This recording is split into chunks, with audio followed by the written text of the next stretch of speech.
Alright, so let's talk about what is a quick spool and why is it required. This is a 97 to 2000, well halfway through 2005 CRV differential and 2003 to 2011 Honda Element. Now, the vehicles are front wheel drive the majority of the time, and the only time that the rear wheels actually engage is when the front wheels start to slip. So when the rear wheels, the axles that are connected to here, which are connected to the rear wheels, are not spinning as fast as the front wheels are and the drive shaft is inputting to this flange.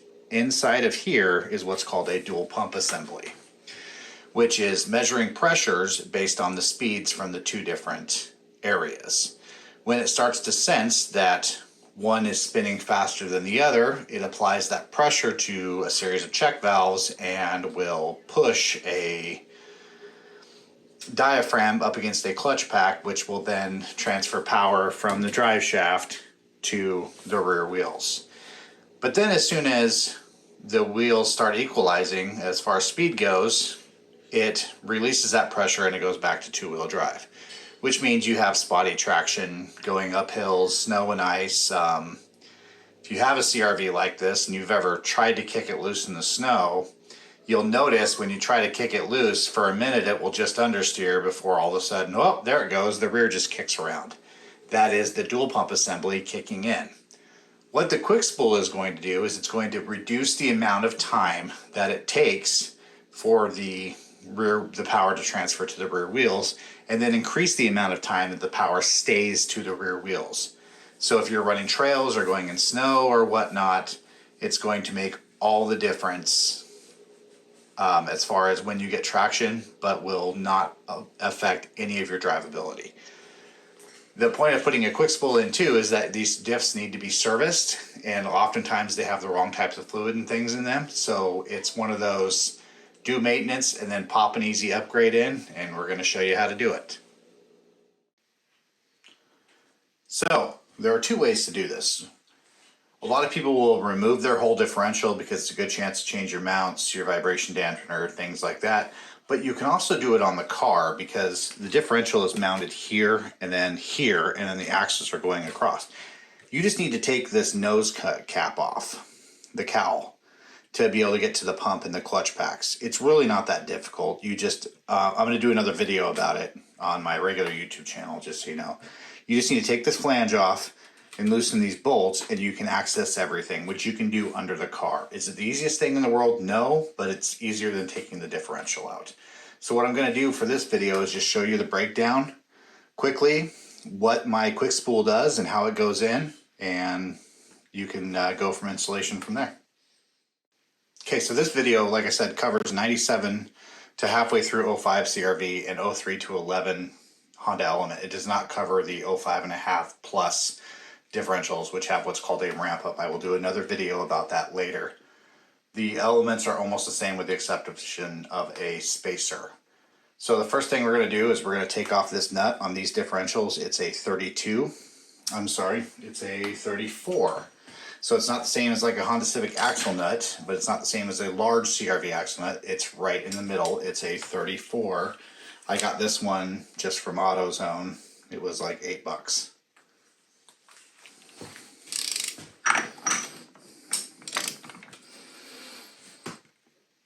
So I've already got the majority of this stuff loose.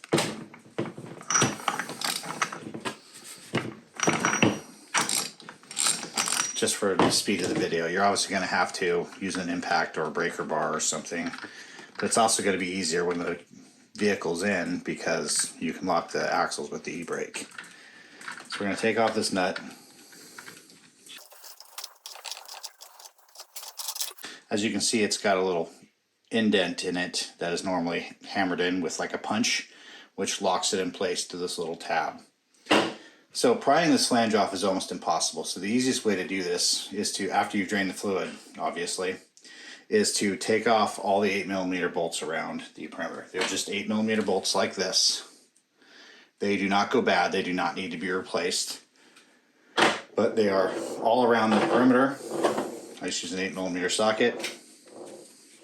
I've only got a couple on here just for speed of the video.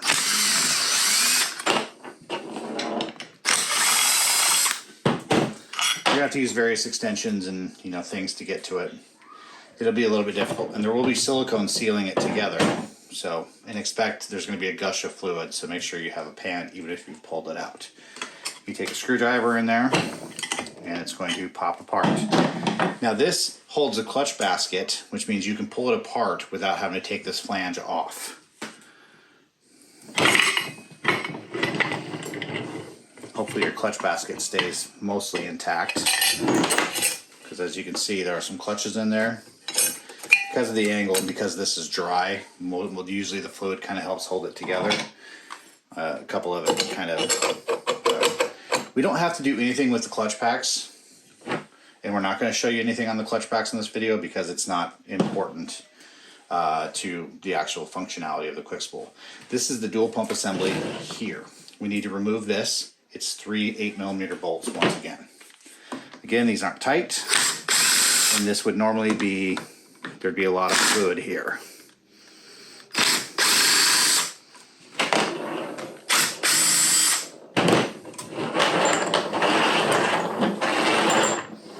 So this is the main ingredient right here. This is the dual pump unit. So we're going to move this aside. Make sure that there's a pin here. Make sure that pin stays in there and that collar stays in there too. So we're going to get to the actual breakdown of the dual pump assembly and installing the quick spool components. Alright, so basically all we're going to do is open it up and replace these two springs. Again, this is a cleaned version and there is not as much fluid. Now as you can see, this is the diaphragm piece I was telling you about.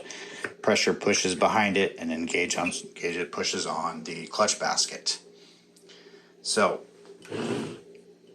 we need to add the springs. Plus we're going to drill out an orifice. So the first thing we do is we flip it upside down, and there's another 3 8mm bolts that we're going to pop out.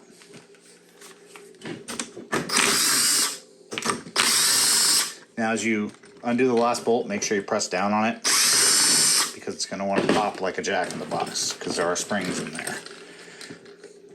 Now there are 3 levels to this. You're going to want to pop the top one off first. As you can see, all sorts of stuff in there. This one already has a quick spool installed into it. As you can see, one of the springs is here, and then another spring is here. This is actually the switching valve right here. The other thing you're going to notice is these little check balls, which are on springs. You're going to take all of those out, and half the time, just so you know, these dowels go with the top piece and you're going to want to take them out. The other thing you notice here is this is one of the pumps. This is the rear pump because we took it apart from the back side. So we're going to take this out as well. We're going to take out this check ball. Use the spring as kind of a holding, and you can see there's a spring in there. So we're going to pop that spring out. And there's also another check ball right here.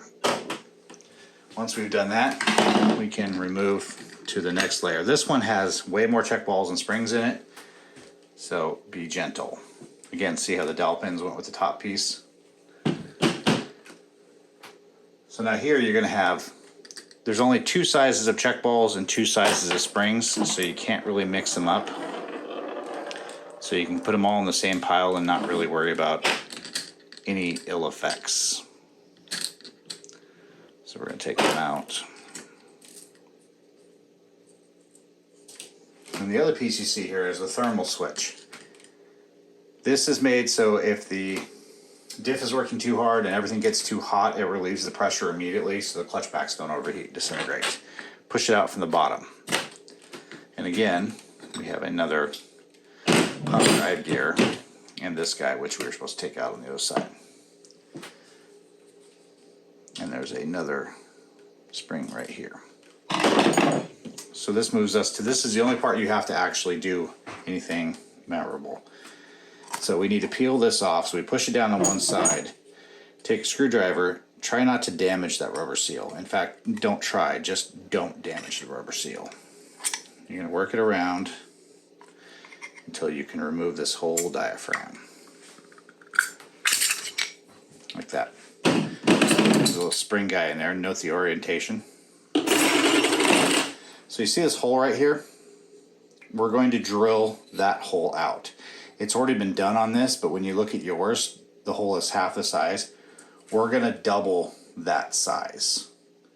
And we're going to do it using just basically a simple drill and a drill bit, a 3/32 drill bit, which I'm going to start including in the kits soon. So clean all the oil off of this piece, just take it to the sink and use dish soap and hot water, and then drill it out and then wash it out again. All you do is you just drill straight through. This is going to allow more pressure to pump in here to help this diaphragm respond faster. Helping it, because this presses against that clutch basket, engaging the clutches. So that's what we're going to do. All right, once we've drilled that out, we put the diaphragm back in place, we're going to reassemble it. Now, best orientation that I found is to assemble this area, which looks like something, and start with the thermal switch. Be very delicate putting it in. 2 of the smaller springs.